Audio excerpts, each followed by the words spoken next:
Now, on 105.9 FM and streaming worldwide on the WMAL app, O'Connor and Company. It is 7:07. It's O'Connor and Company this Monday morning, 15th day of December. We'll get you updated on everything we know about that terror attack in Australia, about the shooting at Brown University and the suspect still at large. And, of course, with the horrific news out of Hollywood, the murder of Rob Reiner and his wife Michelle at the hands, it appears, of their son. Just a crazy way to wake up this morning. We'll get you read in on all of it so you can get along with your day knowing what you need to know. Coming up at 8:05, Phil Wegman, White House correspondent for Real Clear Politics, and then at 8:35, Chuck Thies on the new revelations about the D.C. police chief who just retired. It's Larry O'Connor with Julie Gunlock. Good morning, Julie. Good morning. And it's Monday at 7 o'clock. That means it's Joe diGenova time. Good morning, Joe. Good to talk with you. Good morning, Larry, Julie. Joe, gosh, there's a lot to get to, but there was one moment that I thought of you immediately because you have such great respect and admiration for one Mark Elias, attorney here in Washington, D.C., who for some inexplicable reason decided that he would argue a case before the Supreme Court. And Justice Clarence Thomas asked a very simple question. Can you please explain? This has to do with the Republican Senatorial Committee and a ruling by the FEC having to do with expenditures. And Clarence Thomas asked him a question, well, isn't there a speech component to spending money on a campaign, be it, hotel rooms or ads or what have you? And Mark Elias goes on this 2-minute just rambling word salad that would make Kamala Harris blush. And Thomas comes back and says, I still don't understand what you're saying. If the party coordinates with the candidate. Yeah, you don't need to hear any more. I said that's just a devastating. I still don't understand what you're saying. What did you make of these arguments and the disposition of this case, Joe? Well, this is the inevitable result of the Supreme Court having ruled some time ago in the Citizens United case that money is speech. It's very simple. And that this is common sense to the average American, that when you spend money on campaigns in the modern era, you cannot speak without money for the most part. You cannot buy ads. You cannot buy television and radio time or Internet services. Right. And so Mr. Elias, who is against allowing more coordination between independent committees and candidates, could not answer the question because he could not deny that money is speech, and so he ended up giving a very stupid answer, and it couldn't happen to a nicer guy. Yeah. Exactly. It was a brilliant moment, not only to show how great and droll Clarence Thomas can be, but also just what a blithering Yes. idiot Mark Elias is. Earlier in the week, though, on Monday, and you and I, we previewed this last Monday, the Trump versus Slaughter case. This has to do with the president being able to remove people from these so-called independent agencies. You suspected that the court would look upon that rather skeptically and retain that power in the executive branch. Did the arguments go the way you thought they would? Yes, they did. I assume this is going to be a 6-3 case with the three liberals voting against the majority. This is a case in which the question is, what or who is the executive branch? The answer is in the Constitution in Article 2, where it says, and I quote, "The executive power shall be vested in a president of the United States." That is the entire verbiage in the Constitution about the executive branch. There's some other minor language, but that's it. And what does that mean? According to the unitary theory of the Constitution, it means that there is one executive, and he has or she has power over the executive branch. Otherwise, the separation of powers doesn't make any sense. Well, Woodrow Wilson and Franklin Roosevelt decided that they liked something called independent regulatory agencies. And they said the president can't fire these people except for cause. Well, if you're the president of the United States and you're the only person mentioned in the Constitution, and there's no word in the Constitution about independent regulatory commissions, who do you think's going to win? The answer is the president's going to win, and the Supreme Court is going to rule that maybe with the exception of the Federal Reserve, because it's a bizarre animal that's more private than it is public, that the independent regulatory commissioners can all be fired because they work for the President of the United States. And if they don't work for him, they're not in the executive branch. So great case. It's been hanging around since 1935 with that crazy case called Humphrey's Executor. And very poorly written case, Humphrey's Executor. It was designed to screw Franklin Roosevelt. It wasn't designed to set constitutional law. So, Joe, will this sort of be the beginning of the end of what we know of now as the deep state? Is this? I mean, the left has been trying to find these federal judges to get in the way of President Trump firing people and reconstituting and reorganizing various aspects of the executive branch, which, if you look at the Constitution, seems to be completely within the executive's power. They have forced these issues to the Supreme Court, and it appears as though the Supreme Court continues to side with the Constitution and therefore with President Trump and the executive branch. Will this next one sort of be the last one that Trump needs to really sort of reform the executive branch as we know it? Well, it certainly will be the biggest brick in that wall yet. Once he can fire the commissioners, then it is only the slightest step to say that the Civil Service Reform Act of the 1890s and the 1960s and the 1980s, Jimmy Carter's Civil Service Reform, that all of those laws are unconstitutional. That you cannot say that a president cannot fire any employee of the executive branch. I mean, that's where we're headed. The president's going to win. It's all over. And it will certainly help destroy the deep state, just like cutting the budget has helped destroy the deep state. But remember, the deep state is still around. They're embedded. You can't fire them all because you got to have somebody to run the government. And once you have somebody, you've got a problem. Now, go ahead, Jules. No, do you have more on that? Because I was going to ask. No, I was going to switch, so go ahead. Well, I just the other court case we're interested is this court case on pro-life centers pushing back on the state, I guess it's New Jersey, asking for donor information and saying that it violates the right of association. This is a big intimidation move. Do you think the Supreme Court will rule the correct way and support the ability of these pro-life centers to keep these donors quiet or sort of not exposed? The Supreme Court is going to rule that the pro-life centers do not have to give the governor and the Attorney General of New Jersey their donor list. Now, why does the governor, Phil Murphy, one of the dumbest governors ever elected in the United States, and the Attorney General of New Jersey, why do they want those pro-life center donor lists? Because they want to discourage people from giving to those places. The Supreme Court figured this out way back in the 1960s when it ruled in the Southern cases that the NAACP did not have to reveal its donor list for the very same reason. If you reveal the donors may very well stop giving, and that will influence free speech. This case that New Jersey brought is so stupid constitutionally and so wrong-headed that I just wish that the court sometimes would not just reverse, but reverse with a vengeance and say, you should be punished for this, and there should be sanctions against the Attorney General and the Governor of New Jersey for bringing cases that are so ill-founded. Joe, quickly, Letitia James, it looks like a grand jury has returned no indictment now for the second time in a row. Is that case still viable? Technically, legally, it is.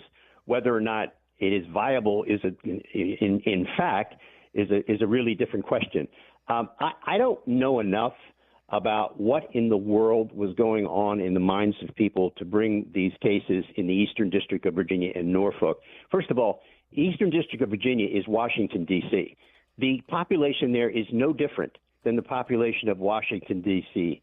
It's the same liberal left Democratic Party, and that's what you get in grand juries and petit juries in the Eastern District of Virginia and in many parts of Virginia. So the better thing to do would have been to save all these cases, even the one with Jim Comey that was limited by a statute of limitation. Just take your time, bring the cases down in Florida where they belong, where Mar-a-Lago is, Mr. Comey can be a defendant there. So can all the other people you were targeting. As far as Letitia James is concerned, you got to do it right. Although I do think that they did it right, and I think that the judges in the Eastern District of Virginia did a horrible, horrible job. They're very, very anti-Trump. It's a bad scene. Again, bad venue, don't bring cases there. We got to leave it there. Joe diGenova, have a great week. You too.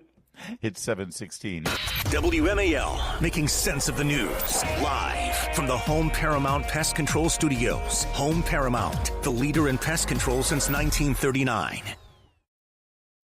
It's cold. Cold. Right now, cold. Too cold. I don't like cold. You got a problem with that? It's beautiful outside. Were you thrilled? And it wasn't too much. Yes. Oh my gosh. Are you kidding? I dream of this. We've had 2 snows so far. You can't complain about this. It wasn't much, but it's sticking. It was so you don't have. Sunday morning looked lovely. And then you had to go outside and actually, have to get to your car and drive in it. And I had to move a giant 300-pound box up onto my back. I wish I was on my cruise with my butler. I know it's hard to get back to. I did not have a and butler. My little towel animals. I do like the towel animals. You're annoying. It wasn't that bad. It wasn't that hard. It was like a half an inch of snow, but it's stuck. Slippery. So it's beautiful. You just sent me a picture of your house. It's beautiful. Yes. When I woke up, it was pretty, and now I'm done with it. I got my pictures. Now go away. It's the same way with most of my family. We have a new report now from the Justice Department accusing D.C. police of manipulating crime data. Now, we've been talking about this since it first got leaked about 6 months ago, that they would change the way they categorized various crimes so that it didn't show up, when you did the basic searches on the database of crime reports, things like, if you stole a car, they'd call it vandalism, things like that. I'm using an example. The Justice Department has now notified the D.C. Metro Police Department that the investigation is complete into whether members of the department manipulated that crime data to make the rates appear lower. They'll release the findings. It could be as early as today. Investigators spoke with more than 50 witnesses and reviewed thousands of police reports. There were many misclassifications and purposely downgraded classifications of criminal expenses over the past several years, and there appears to have been a significant increase in pressure to reduce crime, specifically during the tenure of one Pamela Smith, the chief of police, who just resigned suddenly and without any notice last week. Some of the witnesses, according to the draft report that was seen by NBC4 here, said that some of the pressure to reduce crime statistics, not crime did not get reduced. There was no pressure to reduce crime, just reduce the reporting of the statistics. Some of that pressure from Pamela Smith, the former chief of police, is described as coercive, like reduce the data or else kind of stuff. According to NBC4's report, it says about 33% of crimes were misclassified. That's not an error. That's not a mistake. That's not an oopsie. 1 out of 3 crimes were misclassified. 68% of reports labeled pending investigation were misclassified and included robberies and assaults. They just kept them in pending investigation status, which meant those crimes did not show up when you actually pushed the button for the final report on whatever the crime statistics happen to be. In other words, at a time when Muriel Bowser and the district council and politicians in general were saying, "Oh no, crime is down. We don't need a National Guard in D.C. We don't need federal law enforcement. Oh no, crime is actually down right now. We've already fixed it." No, crime is not down. And once again, they keep saying, "Oh, don't believe your eyes," when we can see exactly what's been going on in this city.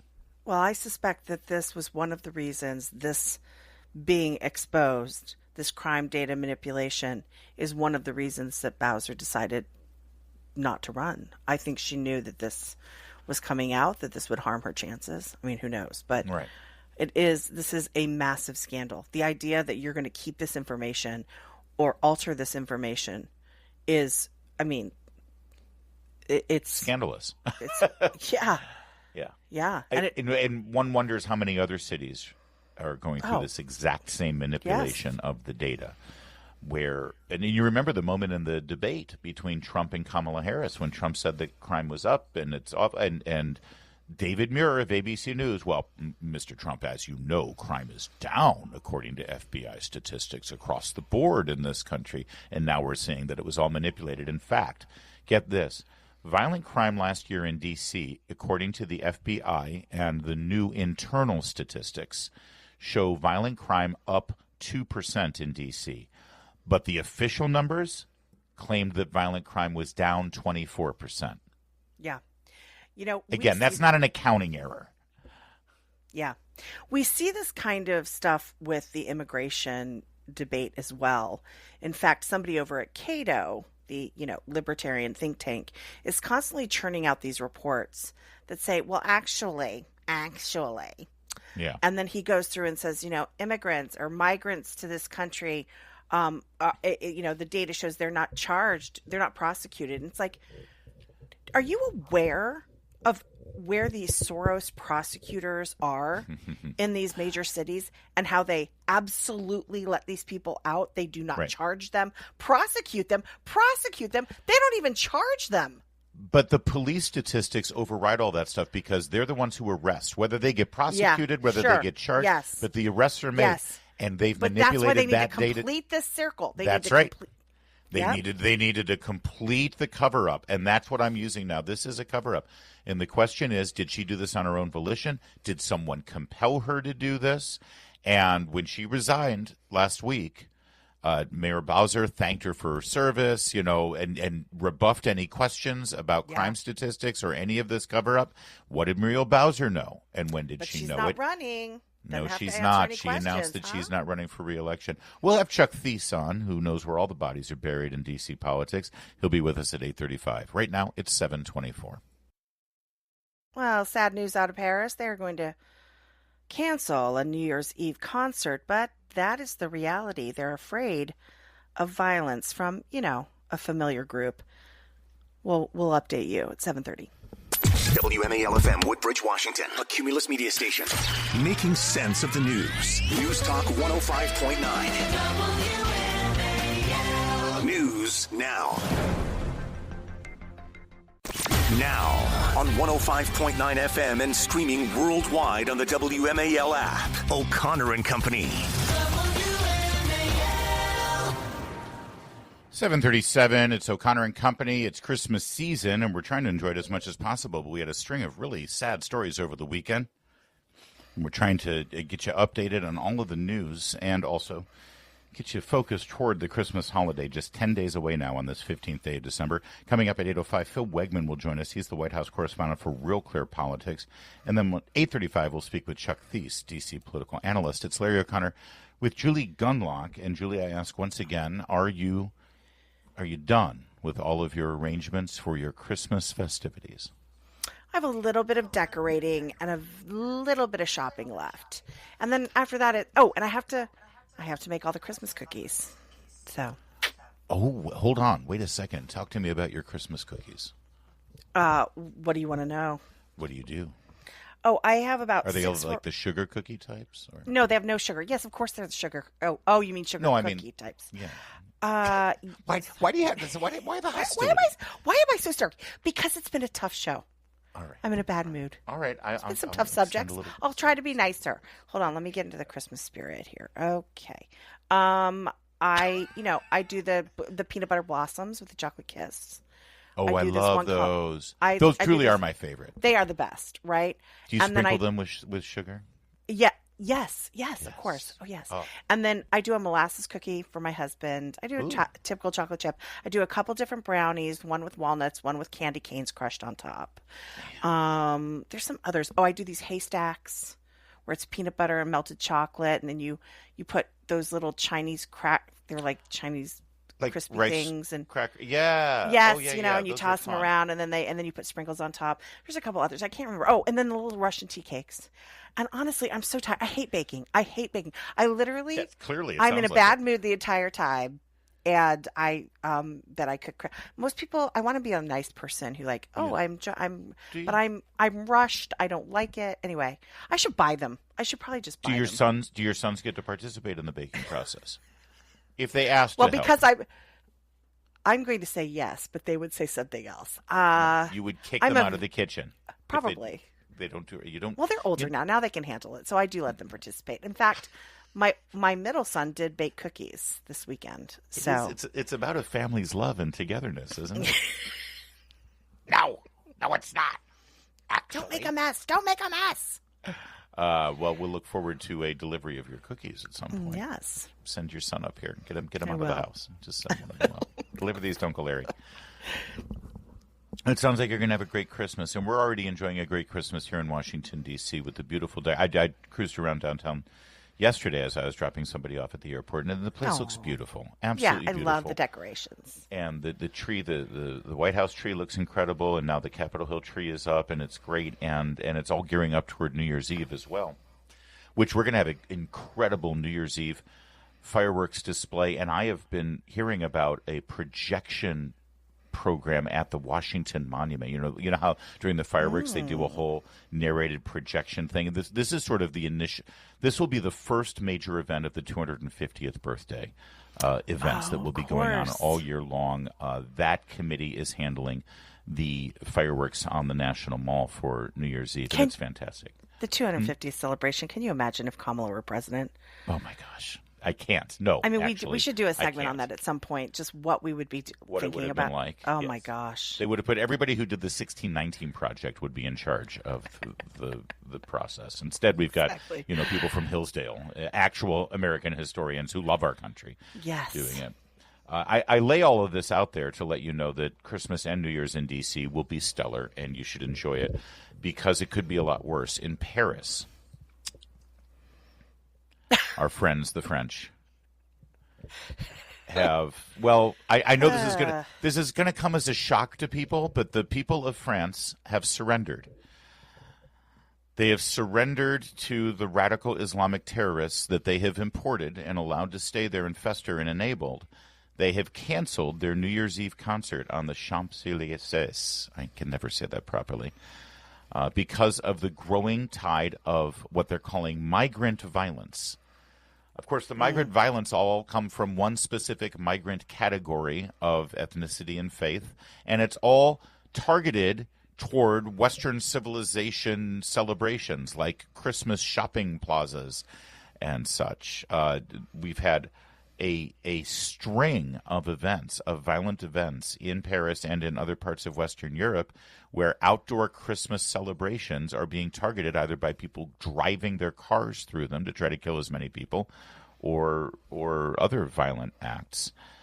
And so this is, by the way, this is a celebration that draws about 1 million people a year to celebrate the incredible fireworks all along the Champs and including the fireworks display at the Eiffel Tower. I'm sure they'll still do the fireworks, but they're not doing all of the outdoor events that draw the crowd of 1 million people.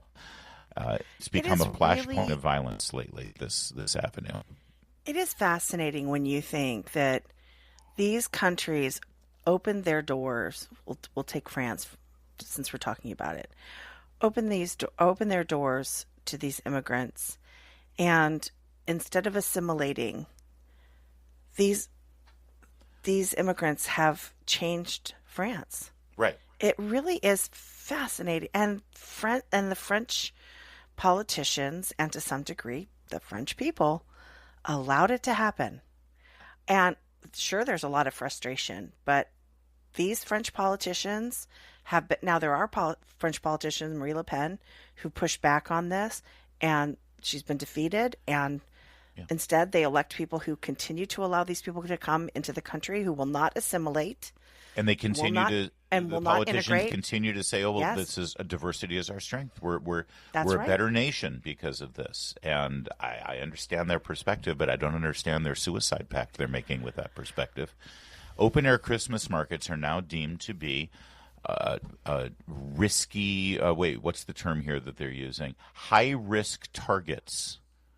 If you're in France and you want to do an open-air Christmas market, as you have done for hundreds of years in that the place where the Pope lived for a while in France.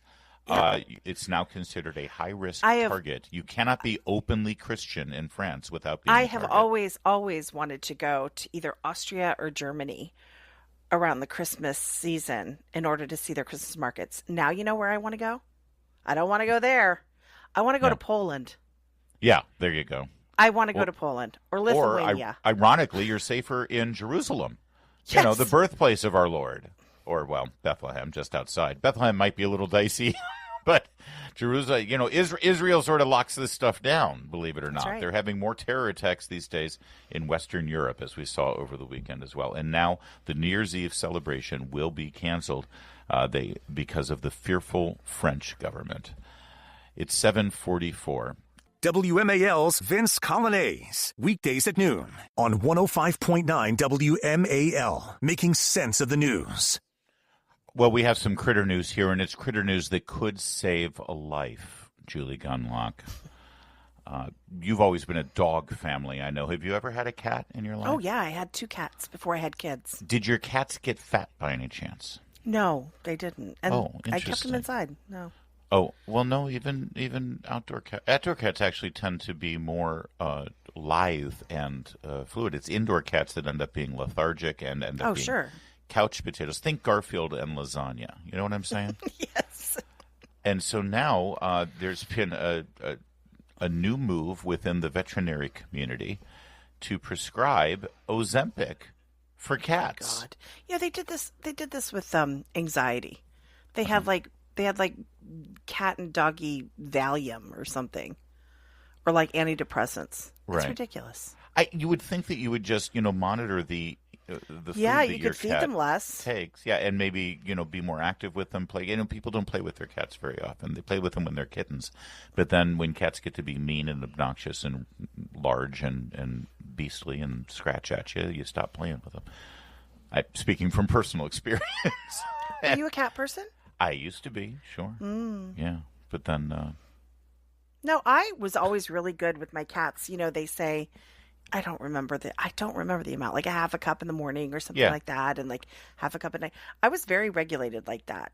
I just cats I actually tend to be didn't annoying. give them. They're constantly screaming for food every time you They go are. into the kitchen. They are. They start yelling I at didn't you. give them a lot of treats, so I don't think they were used to it. Right. But now I have to say, also the marketplace. They have these like squeezy things that have like pureed cat food. Anyway, Ooh. It's pretty amazing how many products there are in terms of like treats for animals. So maybe that's part of the problem. You'll remember what our president thinks of Ozempic. I mean, I'll tell you a story. A friend of mine who's a businessman, very, very, very top guy. Most of you would have heard of him. A highly neurotic, brilliant businessman, seriously overweight, and he takes the fat shot drug. The fat shot drug. So now, if your cat is super successful but highly neurotic and seriously overweight, they too can take the fat shot drug. There you go. Going to have a bunch of skin and bones cats walking around. Apparently, Kelly Osbourne. More than they're all going to look like the cast of Wicked. Exactly. Holding each other's long fingernail claws. That is the downside. They start singing show tunes and screeching Wicked. They have saggy skin. Yeah. It's actually Pet Meds company Ocava is now this is a slippery slope, Larry. Then they're going to need that surgery to put all the flesh back, That's right. Yeah.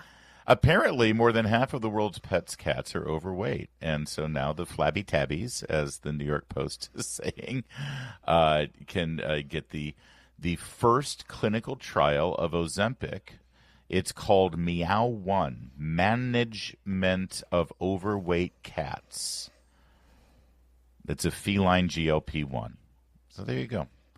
Listen, with the money that people spend on their animals, I have no doubt that they'll get them on Ozempic. But you know how ornery cats are. Imagine giving your cat a daily shot of the belly.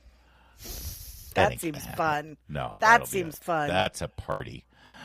Yeah, if you're going to get this for your cat, you might also want to invest in some Band-Aids. It's 7:53.